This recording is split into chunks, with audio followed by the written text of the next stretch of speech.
If you're watching this video, there's a huge chance you have just received a heartbreaking email saying that your student visa just got refused. And maybe you don't even know what to do next. But if you're in Australia on a bridging visa, maybe you're overseas dating, or maybe you're just scared about that your dream of studying and living in Australia is now over. First of all, I would say, breathe. You're not alone. Thousands of students have faced this, and many of them have successfully turned this around, including some of who are now working and studying here full time. And some have actually sorted their PR too. In this video, I'll be breaking down everything that you need to know and everything that you can do actually after a visa refusal. So let's go forward.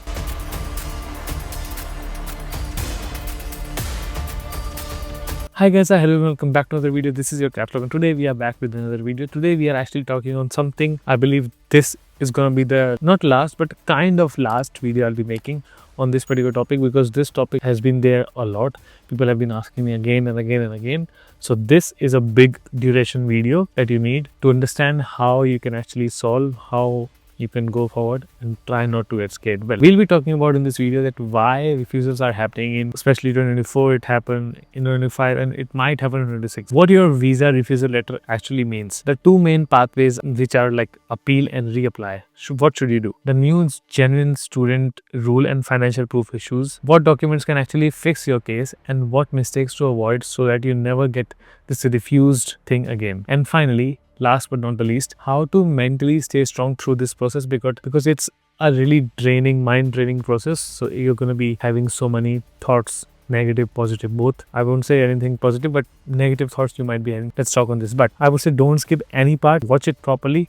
I'll be giving you timestamp as well, but just in case, whatever you want to see, go back in time and then you can obviously check from that particular session, because we would be having timestamp chapters too. But don't skip, because this is one video that can actually save your dream. So let's go forward. Anyways, first part, understanding your refusal letter. So when you get a refusal letter from Department of Home Affairs, I would say don't panic. I know it's easy to say, but try not to. But just don't ignore it either, okay? So the letter is not just a no that you are not able to come to Australia. It's actually a map. It tells you exactly why your visa was refused, why the decision was made from the DHA, Department of Home Affairs, and what you can do next, including if you can appeal or not, that you need to know.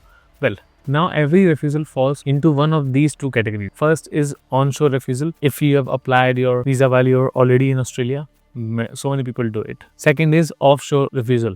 If you applied from your home country, maximum people do that. If you applied inside Australia, like being onshore in Australia, you will usually have a right to appeal. Means through the Administrative Review Tribunal, that's also called ART, you can actually go and talk, right? And that appeal might be made within 28 days of your visa refusal. So sometimes it's even less, but try to do it as soon as possible. The other part which I mentioned was the offshore one. If you applied your visa outside Australia, there's actually no appeal section, but your only option is to fix the mistakes and reapply with the stronger case that can be possible in your particular scenario. Either way, the moment is about understanding. So I won't say react on it, but understand it, then react. How you can do it? I would say first, pause yourself. Don't rush into just reapplying tomorrow. People think, when should you apply? Should you apply next day? Blah, blah, blah. Don't panic and don't just lodge your file because your agent said so that lodge it now. I would say you have to build your next move smartly.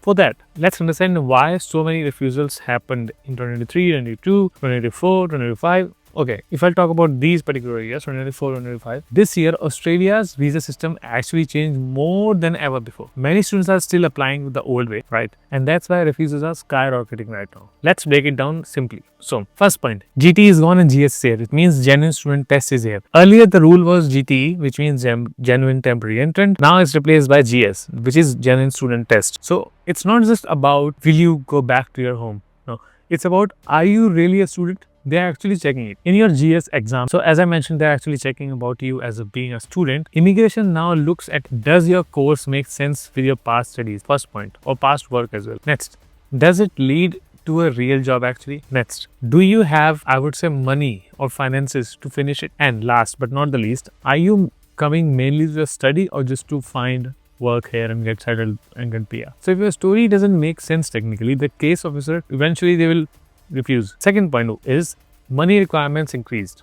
Means As of mid-2024, you need to show at least $29,710 for living cost plus tuition fees plus travel. And not just balance, they check the source and the control of funds. Do you have them or not? If your money appears suddenly in your account and you can't prove who owns it, that means it's not yours, and that means, unfortunately, refusal. Another part is English test rules actually changed. How?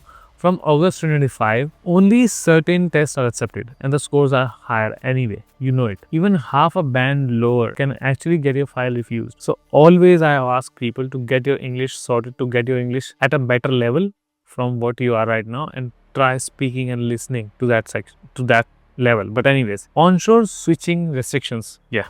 That's the last one. From July 2024, people on visitor or temporary graduate, which is 485 visa, can't switch to student visas onshore anymore. So if someone tells you we will apply again from inside Australia, check the new rule. It may not be allowed, but depends on your condition if you have no further stay and all, but we'll go there eventually. I'll talk to you about that. These are the biggest traps right now. So before doing anything else, fix these points. Now, your options means appeal or reapply.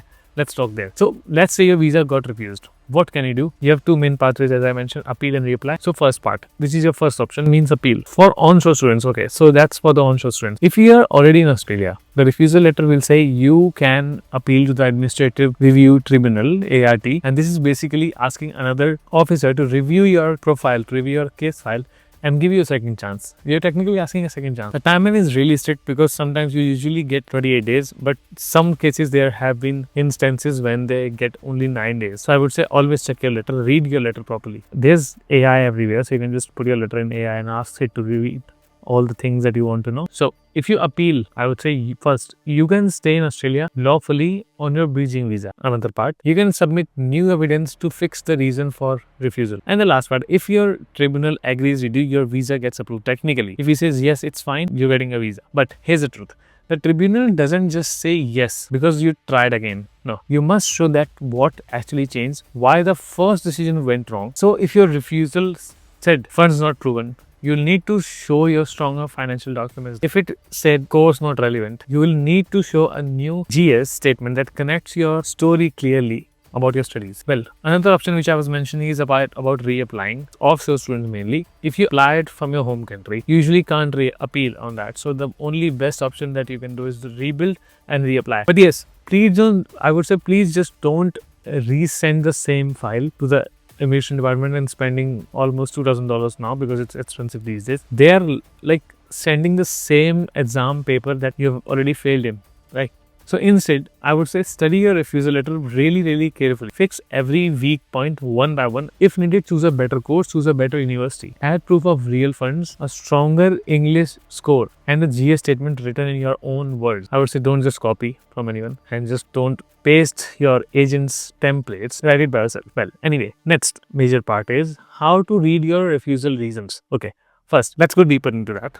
Most refusal reasons come to particular 5-6 reasons. First part is, as I mentioned, GS not satisfied means genuine student is not getting satisfied. Technically, your course didn't make sense from your background. So your statement looked kind of fake. Another is financial issues. You didn't show genuine access to your money and enough funds and the control over your money. The next is English problem, wrong test, expired result of IELTS PT and all, or the low score, the most popular low score one. Well, another is false and misleading information. This is usually written as PIC 4020, means fake documents or wrong claims can lead to a 3-year or even 10-year ban from that particular country. But we are talking about Australia, so means Australia, and it's not good. Anyway, and the last is missing documents. So health check, OSHC, COA issues, please sort that out. Each of these can be fixed, by the way. So only if you understand it properly, you will get the way how you can fix it, and then you will get your visa eventually. For example, if GS was the issue, I would say fix your story. Means don't just say I like business, I want to do business. Now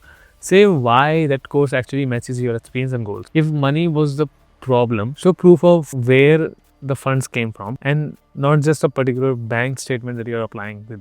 No. Well, another part, fixing your file the right way. Now we are rebuilding. So if you're reapplying or appealing, you need 3 things to be strong again. First, a clear GS statement, which is your story technically. So I would say make it really personal, make it really honest. How? Tell them why you choose Australia. You have so many reasons, right? Tell them. Another is why this course and this university obviously. Another is how it connects to your past, and the last is what you plan to do after your study, means after graduation or post graduation, whichever you're doing. Write it in your own tone. Don't use fancy words, and please don't use agent templates, please. Second part was the real financial proof. So you must show that you can actually afford to live and study. That's at least $29,000, $710 for 1 year of living expense plus tuition plus airfare if we will calculate. And show bank statements with source, income or job proof from family sponsors if you can, loan letters, scholarship letters. Show everything that actually strong file shows. That's why they get accepted easily. And if the money came recently, explain how that money came into your account. It shouldn't not only look, it's not going to be that case that someone's going to be just putting your money in the accounts and you're going to be showing the account now. Maybe a property you would have sold, maybe a family transfer would have been there that you lend some money before in the past and then they're giving you back the money. Show the proof, you'll be fine. And the last is update your English documents always. Check that your English test is in the approved list after 25 changes, and PTA also had so many changes. So many things have so many changes. stick to those particular updates. You can obviously see these my videos because I try to keep you updated on that. And if not, you need to make that change. For example, you need to, obviously retake those exams so that you are in the list for this English documentation. And also make sure your COE, OSHC and passport are valid. There are so many people, I can literally name them, but I won't in the video. They said to me, Bhaiya, what if I will not take any OSHC? You might get a refusal, and they got a refusal. So if you can get OSHC, please. You should. Another part, major mistakes that I want you to really avoid. Some of the biggest reasons people keep getting refusals again and again are these. First, applying with the same documents. Don't do it, as I mentioned. Second, submitting fake and wrong papers. Don't. Ignoring the new GS and funds rules because they're not updated, or maybe their agents are not updated, but anyway. Another is not reading their refusal letter properly. And the last is letting someone else, like an agent, create fake accounts, use Gmail IDs for those visa files. Remember, the department looks at your intent of coming to Australia. If your story just looks fake, they will reject it, not even taking a single second. Even if your documents are real, they will still reject it because your intent is not clean. Always keep control of your own file, I will say, because agents do use your email IDs for their visa filing, and you can ask them obviously. And if they make the email account from your behalf, you can still have the right to ask. So your own immigration account would be good, and you can obviously use your own email as well for the updates. Well, the next part is the timelines and the next steps that you need to know. First, let's talk about the timing first. If you're appealing, you have up to 28 days, sometimes 9 as I mentioned, depending on the paper, depending on the letter you get. And the review process can actually take few months. So during that time, your bridging visas keeps you lawful. And if you're reapplying from offshore, obviously, take 2 to 3 weeks to rebuild your documents, check your English validity and your COE. Lodge only after fixing all the points that had problem before.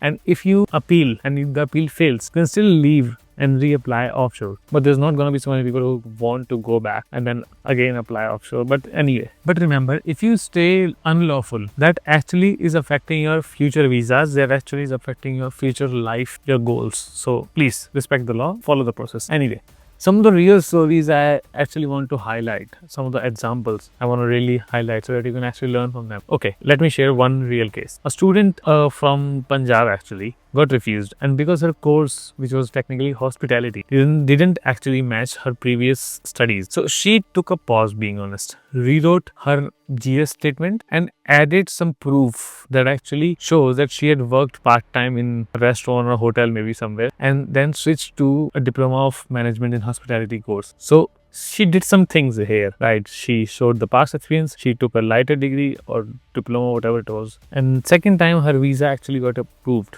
So she's happy now, she's working. Anyway, another case I would say, there was one of the students from Nepal. He got refused because of the funds. So he added some explanations, proof of his father's salary and tax returns that his father applies. And he also attached a new bank certificate. So he reapplied and fortunately he got accepted now. And is actually now studying in Australia easily. I guess it's in Sydney, I believe. But the moral I would say here, what you can learn is, and I know it's not a motivation video, but I'm trying to give you motivation a little bit and some information as well. I would say don't give up and fix your problems. Don't rush, fix your problems, you get there. Some of the questions I actually get on my Instagram or my comment section, let's read them. Anyway, first, can I work while appealing? First, usually no. You need to check your bridging visa conditions. Another, Can I reapply immediately? Yes, but only if your visa allows it. Because some of the visas, they said, no, you can't. And I'm talking about onshore, by the way, but if you're applying offshore, you can do it anyway. How do I know if I can appeal or no? Your refusal letter clearly states that are you able to appeal or no. I would say read it line by line. As I mentioned, used AI. Will another country knows if I got refused in Australia? The answer is yes. Most countries share their records, just to tell you. So honestly, the more honest and the more credible you would be with any department of home affairs of any country, that would be better for you. I mean, immigration department, obviously. And how long should I wait before reapplying if I'm offshore? I would say wait at least until you have fixed all the reasons because of what you got this refusal. And it usually can take almost a month, but depends on how long you want to take it, depending on your intake as well. But anyways, so conclusion, if you're watching this till here, it means you have not given up, right? You want to know, you wanted to do things, and the most important thing you have done is you have the patience. If you can watch a long video, you can obviously work things out for your future. So it shows that you're genuinely intentful to do something for your future, to come here. So a visa refusal does not actually define you, does not actually define your future. So it's just one wrong step in a really, really long journey. It happened anyway. Australia's system is, I would say, getting stricter. Yes, it's true. But it also rewards, I would say, honesty, preparation, clarity, communication, genuine intentful students. They literally reward them. So just take a deep breath, right? Stand up, get your files ready, get your documents ready, understand the policies, understand your story, and properly tell it clearly to the Department of Home Affairs next time whenever you're applying for the visa. And because many students before have turned a refusal into a success, I can still say you have the chance, you have the power to do it, because you're just a student too, like me. So this was all. If you liked this video, if you understood so many points, try to share it to someone who's getting scared of getting refused, or who just got refused, maybe onshore, offshore. They need this video, because this might be the technically last video I'll be making on this topic, because I've shared every information that I could, and in English, so that everyone can understand as well. So if you want me to create good topics videos, comment the topics down. If you understood any point, if you understood the video, appreciate if you want to, if you can. And if you didn't find any information, or if you didn't like the video, tell me that too. I can get your feedback and I can work on it. Well, this is KapsLock signing off. Follow me on Instagram, follow me on other links. Links are in the description. There's a pinned comment which I've started a new channel. This channel is for you. You can go in the channel, you can see how much I'm trying to put effort in. You need to watch that videos. They're going to be helping you. Subscribe this channel. See you guys in the next video. Bye. See you.